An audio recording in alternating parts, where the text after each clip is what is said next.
అరే! పొద్దుగాల లేచి చూస్తే ఇడ్లీ పిండి గింతగనం మిగిలిపోయింది. అరే! మిగిలిపోయిన ఈ పిండిని ఏం జేయాలి అని మంచిగా మెదడుకు పదును పెట్టుడుతోని ఒక మంచి ఐడియా వచ్చింది.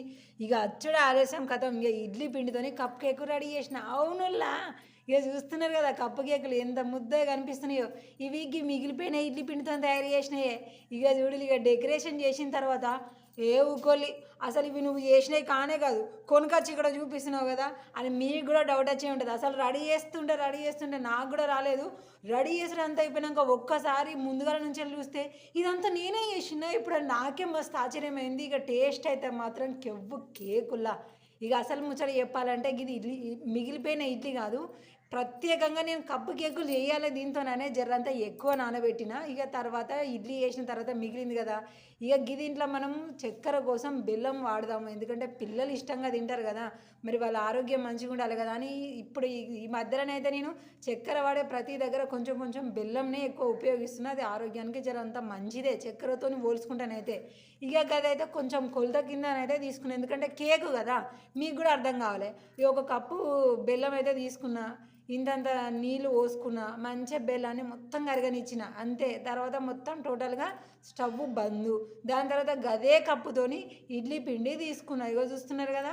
నేను 2 గంటలే పడుతుంది కావచ్చు అనుకుంటే 4 గంటలు పడ్డది. లటుక్కున వేస్తే ఆ బెల్లం అంతా నా మీద ఏడ చిరుతుందన్న భయానికి జర్రంత గంటే అడ్డం పెట్టి ఇక ఇడ్లీ పిండిని మొత్తం కూడా అలా పెట్టేసిన. ఇక ఇడ్లీ పిండి ఎట్లా కలుపుకుంటాం అనేది మీకు తెలియదా? ఆ పిండి ఈ పిండి ఇంతంత ఉప్పేసి నైట్ పడుకోబెట్టి తెల్లారినాక లేపి ఈ బెల్లం కరిగిన దాంట్లో వేసి పడేసాడు అంతే.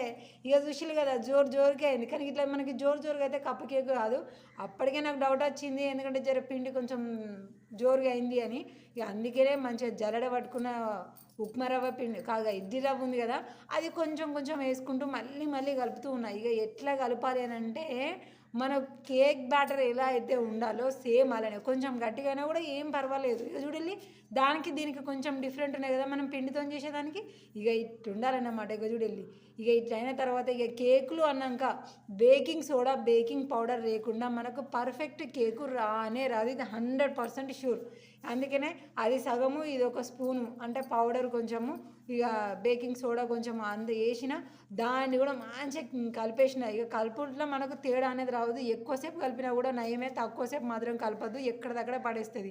ఇక ఈ కప్పులు చూసి కదా, ఈ కప్పులు అయితే నెల క్రితం తీసుకున్నాయి. ఎందుకు తీసుకున్నాడో కూడా నాకే తెలియదు. ఇక ఇప్పుడు ఉపయోగపడుతున్నాయి. వీటిని చూసినాకనే అసలు నాకు ఇవి తెచ్చి గిన్ని రోజులు అవుతుంది వీటిని వార్తలను చేస్తారేమని నాకు కేకుల ఐడియా వచ్చింది ఈ కప్పులతోనే.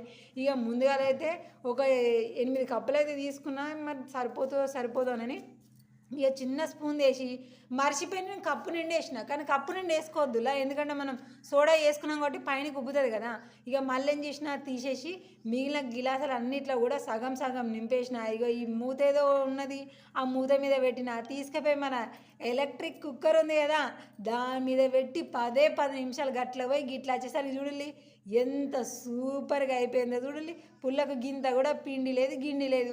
ఇక దాన్ని తీసుకొచ్చి ఇక ఒక చిన్న స్పూన్ పెట్టి కొంచెం గ్యాప్ చేయాలి. ఎందుకంటే కప్పులకి వెళ్ళి మంచిగా రావాలి. కప్పులు నింపినాం అనుకోండి దానికి ఈ కేక్ కూడా అతుకపోయింది అనుకో మనకేం కేక్ వస్తుంది. అందుకోసమనే సైడ్లు ఎడ్జెస్ అంటారు. దాన్ని కట్ చేసి కప్పులకి వెళ్ళి కేక్ తీస్తే చూడండి. అవును ఫస్ట్ చూపించిన దానికి దీనికి డిఫరెంట్ ఉంది. ఎందుకంటే ఇక డెకరేషన్ చేయలే కదా. ఇక ముందుగా దాంట్లోనైతే ఏడైనాయి. కలిపిన పిండిని కూడా గట్టనే పెట్టేసి ఇక దీని డెకరేషన్ సంగతి అయితే చూద్దాము మరి ఎట్లా కుదురుతుంది, నాకు చేయడం పర్ఫెక్ట్గా వస్తుందా లేదా అన్నట్టుగా ఇక కదా బందోబస్తుగా కూర్చొని ఎక్కడికి పోలేదులా ఇంట్లోనే. ఈ చాక్లెట్ క్రీమ్ కూడా పిల్లల కోసం ఇంతకుముందు తీసుకొచ్చిందే 4 నెలలు అవుతుంది అనుకోండి. కానీ ఇవి సంవత్సరం దాకా కూడా మంచిగానే ఉంటాయి అయిపోకపోతే. అందుకనే ఇక ఉన్న క్రీమ్ని మంచిగా దాని మీద ఫసక్ అని మంచిగా 4-5 గీతల ముగ్గులు అయితే గీసిన. ఇక దాని మీద మన కలర్ ఉన్నాయి కదా వీటిని ఏమంటారో నాకు కూడా తెలియదు. మా పిల్లలు ఎక్కువ తింటూ ఉంటారు, మా ఆయనే తెస్తూ ఉంటాడు. ఏమో ఉట్టిగా తింటే ఏమొస్తుంది ఇట్లా డెకరేషన్ కూడా వాడుకుందామని నా మెదడుకు నేను కొంచెం పదని పెట్టిన. దాని మీదకి వెళ్ళి జల్లిన తర్వాత చూడాలి ఆ క్రీమ్ అంతా ఇట్లా గాడుతుంటే ఆ పైన కలర్స్ అవి కనిపిస్తూ ఉంటాయి. మా పిల్లలు అతను నిన్ను చేతిలో పెట్టేదాకా కూడా ఆగనే ఆగుతలేరు. ఇక తింటుంటే మాత్రం ఉల్లా ఏమన్నా బాగుందా అబ్బబ్బబ్బా. ఇక మనం ఎక్కడికి పోక్కర్లేదు. ఇక గింత మంచిగా ఇంట్లో చేసుకునేవి చూపిస్తుంటే వేక్కులు అంటుండ్రు. అది తిండిని అగౌరవించినట్లులా అట్లా